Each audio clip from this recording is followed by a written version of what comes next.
बावल चौधरी चरण सिंह कृषि विश्वविद्यालय में विकसित कृषि संकल्प अभियान के अंतर्गत कार्यक्रम का आयोजन किया गया, जिसमें मुख्य अतिथि केंद्रीय राज्य मंत्री भागीरथ चौधरी रहे। उन्होंने किसानों को संबोधित करते हुए कहा, मैं खुद किसान हूँ और किसानों की समस्या को समझता हूँ। सरकार ने 15 दिवसीय देश भर में किसानों के लिए कार्यक्रम चलाया है, जिसमें देश भर के 2000 से अधिक कृषि वैज्ञानिक करोड़ों किसानों से सीधा संवाद कर रहे हैं। किसानों की कम लागत से अधिक पैदावार बढ़ाने और उनमें वैज्ञानिक तरीके से खेती करने के लिए संवाद कायम कर रहे हैं। उन्होंने छात्रों द्वारा बनाए गए व्यंजनों का अवलोकन किया और कहा, भारत कृषि प्रधान देश है, देश की आत्मा किसानी है, किसान खुशहाल होगा तभी देश विकसित और समृद्ध होगा। उन्होंने कहा, सरकार महिलाओं को सशक्त बनाने पर जोर दे रही है। मांगेलाल जाट ने कहा, युवाओं को नई नई तकनीकियों को सीखने की जरूरत है। आजकल युवा खेती से दूर भागने का कार्य कर रहे हैं। वैज्ञानिक तकनीकी से खेती बेहद सरल और उत्पादक बन रही है। किसानों को कृषि वैज्ञानिकों से समन्वय करके खेती करने की जरूरत है, जिससे कम लागत में उत्पाद बढ़ सके। इस अवसर पर हिसार यूनिवर्सिटी के vice chancellor doctor BR Kamboj, Bawal में निर्देशक डॉक्टर धर्मवीर सिंह यादव, कॉलेज प्राचार्य नरेश कौशिक, केवी के इंचार्ज डॉक्टर बलबीर सिंह, सुरेंद्र पाहुजा, मंडल अध्यक्ष रमेश झाबुआ, भीम सिंह, सरपंच मुकेश कुमार सहित अनेक कृषि वैज्ञानिक और किसान मौजूद रहे।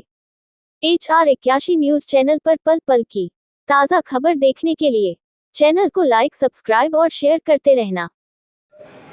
ये आज यहाँ पे चौधरी चरण सिंह हरियाणा एग्रीकल्चर यूनिवर्सिटी का जो कैंपस है बावल में, उसमें जो हमारा देश में कार्यक्रम चला हुआ है विकसित कृषि संकल्प अभियान, जो 29 मई से शुरू हुआ, 12 जून तक चल रहा है।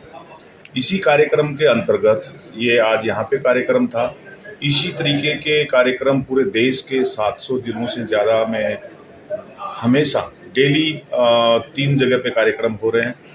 और देश के वैज्ञानिकों की, जिसमें भारतीय कृषि अनुसंधान परिषद के जो संस्थान हैं, कृषि विश्वविद्यालय हैं, कृषि विज्ञान केंद्र हैं और जो स्टेट गवर्नमेंट के ऑफिसर्स हैं एग्रीकल्चर के, ये सारे मिलके और हर जगह पे जाके और किसानों के साथ में संवाद कर रहे हैं।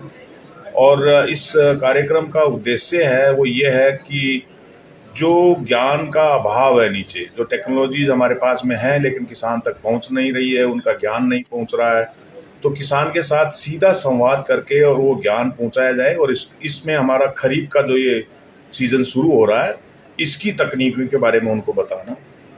दूसरा, सरकार की बहुत सारी योजनाएं हैं जिनका बहुत सारे किसान लाभ नहीं उठा पाते क्योंकि ज्ञान का अभाव होता है, तो उनके बारे में बताना, उनको जागरूक करना। तीसरी चीज़ है कि जिस तरीके की खेती की समस्याएं बढ़ती जा रही है, उन समस्याओं को ध्यान में रखते हुए हमारे वैज्ञानिक किसानों से सीधा संवाद करके और उनके यहाँ क्या समस्याएं हैं उनको जानना और उनको हम जान के उनको सिंथेसिस करके और उनको हमारा रिसर्च में इंटीग्रेशन करना, ताकि हम डिमांड ड्रिवन रिसर्च कर सकें। क्योंकि जो भी हमारे चैलेंजेस आ रहे हैं, चाहे क्लाइमेट चेंज का हो, चाहे पानी का हो, चाहे सॉइल हेल्थ का हो, चाहे दूसरे और समस्याएं हैं, उन समस्याओं को जब तक किसान से नहीं जानेंगे तब तक उसको रिसर्च में इंटीग्रेट किए बिना जो भी रिसर्च आउटपुट आएगा उसको किसान अडॉप्ट नहीं कर सकता। तो इसलिए जो है डिमांड ड्रिवन रिसर्च के ऊपर एक फोकस है। पूरे देश में डिमांड साइड क्या है रिसर्च के लिए, वो हम पता करने की कोशिश कर रहे हैं। इसमें एक ये भी है कि भारत सरकार ने, माननीय प्रधानमंत्री जी ने 2014 से जब सॉइल हेल्थ कार्ड का एक प्रोग्राम शुरू किया था, तो सॉइल हेल्थ कार्ड तो बन गए, लेकिन उनका उपयोग कितना हो रहा है, कैसे हो रहा है, तो उसके बारे में किसानों को जागरूक करना कि भाई आपकी मिट्टी की जो जांच हुई है, आपके पास सॉइल हेल्थ कार्ड है, उनको ध्यान में रखते हुए आप कितना उर्वरक डालें, कहाँ डालें, वो सारी बातें हैं। इसके अलावा एक जो सरकार की बहुत सारी दूसरी नई तकनीकियाँ, योजनाएं चल रही है, जैविक कृषि की है, नेचुरल फार्मिंग की है, तो उसका व्यवहारिक तौर पे कहाँ हो सकती है, किस परिस्थिति में हो सकती है, किस फसल में हो सकती है, क्योंकि हर चीज़ हर जगह नहीं हो सकती, तो कौन सी चीज़ कहाँ हो सकती है, वो उसके बारे में किसानों को जागरूक करना। क्योंकि और एक बड़ा मकसद है कि हमने जो ये शुरुआत की है, ये इस उद्देश्य के साथ की है कि एक देश, एक कृषि, एक टीम। क्योंकि बहुत सारे विभाग हैं, बहुत सारे अनुसंधान संस्थान हैं, डिपार्टमेंट्स हैं, वो सब अपना अपना काम कर रहे हैं, लेकिन इकट्ठे आके किसान के साथ संवाद करें तो हम वन वॉइस में किसान को ज्ञान यदि टेक्नोलॉजी का बताएं तो उसका एक्सेप्टेंस अडोप्शन काफ़ी अच्छा होगा।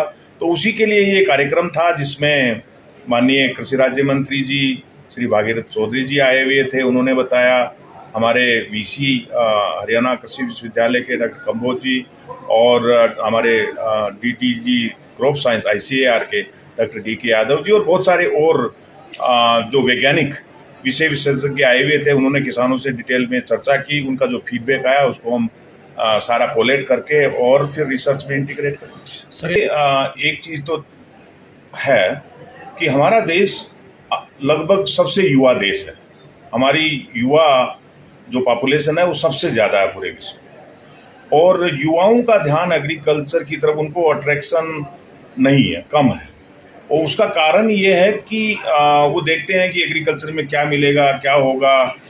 वो पुराना जो जैसे हमारे फोर फादर्स करते आए हैं उस खेती को देखते हैं कि रेत में जाना पड़ेगा, पसीने में भीगना पड़ेगा, धूप में जाना पड़ेगा। लेकिन आज की खेती टेक्नोलॉजी ड्रिवन फार्मिंग हो गई है, और उसमें युवाओं को जो नई टेक्नोलॉजीज़ हैं, चाहे हम आजकल आर्टिफिशियल इंटेलिजेंस की बात कर रहे हैं, ड्रोन्स की हम बात कर रहे हैं, हम रिमोट्स की बात कर रहे हैं, हम रोबोटिक्स की बात कर रहे हैं, और वो सारी चीज़ों को लाने के लिए युवाओं को आगे आना होगा, क्योंकि बुजुर्ग किसान उन टेक्नोलॉजीज़ को अडॉप्ट नहीं कर सकते। तो उनको स्किल डेवलपमेंट, उनकी ट्रेनिंग, उनका एंटरप्रेन्योरशिप डेवलपमेंट वो लेना पड़ेगा। दूसरे, खेती में सिर्फ प्रोडक्शन ही नहीं है, खेती में पूरा वैल्यू चेन है, और उस वैल्यू चेन में पोस्ट हार्वेस्ट भी है, उसका प्रोसेसिंग भी है, उसकी मार्केटिंग भी है। जैसे FPOs बन रहे हैं, यंग जनरेशन आए, और इन सब चीज़ों, सर्विस प्रोविजनिंग, जैसे मैकेनाइजेशन का सर्विस प्रोविजनिंग मॉडल बने, तो उसमें युवाओं को, तो युवा बहुत अच्छे तरीके से उसको कंट्रीब्यूट कर सकते हैं। और इसीलिए एक फोकस है कि कैसे युवाओं को खेती में मोटिवेट करें, उनको अट्रैक्ट करें। देखिए, हर बच्चे को ये लगता है कि मुझे नौकरी ही करनी है, क्योंकि एक हमारा माइंडसेट बना हुआ है। लेकिन आज एक एग्रीकल्चर के अलावा बाकी चीज़ें देखिए, प्राइवेट सेक्टर में अभी IT के बच्चे हैं, वो सरकारी नौकरी में कोई जाना ही नहीं चाहता। मैं तो ये कहता हूँ कि जो बच्चा मेहनत करता है, जो अपना अच्छी कड़ी तपस्या करता है, उसको नौकरी के चक्कर में अपना बिजनेस करे। और बच्चे जो है ना, नौकरी करने की बजाय नौकरी देने वाले बने। वो जो है, यदि अपना बिजनेस शुरू करेंगे तो कई बच्चों को नौकरी दे सकते हैं, और उसमें उनका फ़ायदा होगा। जितना काम करोगे, जितनी मेहनत करोगे, उसका उनको फ़ायदा मिलेगा, और उनको तो फ़ायदा मिलेगा, किसान को भी फ़ायदा मिलेगा, देश को भी फ़ायदा मिलेगा। तो बच्चे हर दिशा में देखें, अपनी दिशा शुरू से तय करें। ऐसा नहीं कि MSc PhD कर लिया और बाद में सोचें कि मुझे क्या करना है। शुरू से ही अपना एक उद्देश्य बनाएं कि मुझे किस डायरेक्शन में जाना है। मुझे सिर्फ नौकरी करनी है, मुझे सिविल सर्विसेज में जाना है, या मुझे अपना खुद का एक धंधा करना है, एंटरप्रेन्योरशिप की तरफ जाना है। और वो मुझे लगता है कि बच्चों को हम उसकी एजुकेशन देने लग रहे हैं, और उसको इंटेंसिफाई करने की ज़रूरत है। उनको सपोर्ट की ज़रूरत है। उनका बिजनेस प्लान कैसे बनेगा, बहुत सारी और चीज़ें, सिर्फ प्रोडक्ट और वो सब चीज़ें जैसे हम बात कर रहे थे अभी बच्चों से यहाँ पे, तो उस डायरेक्शन में जाने की ज़रूरत है। वो धीरे धीरे बहुत अच्छा प्रोग्रेस इसमें हो रहा है, बढ़ रहा है। चीज़ें जो है तेज़ी से बदल रही है, और मुझे लगता है कि भविष्य में बहुत सारे बच्चे नौकरी की बजाय इसी डायरेक्शन में जाना पसंद करेंगे।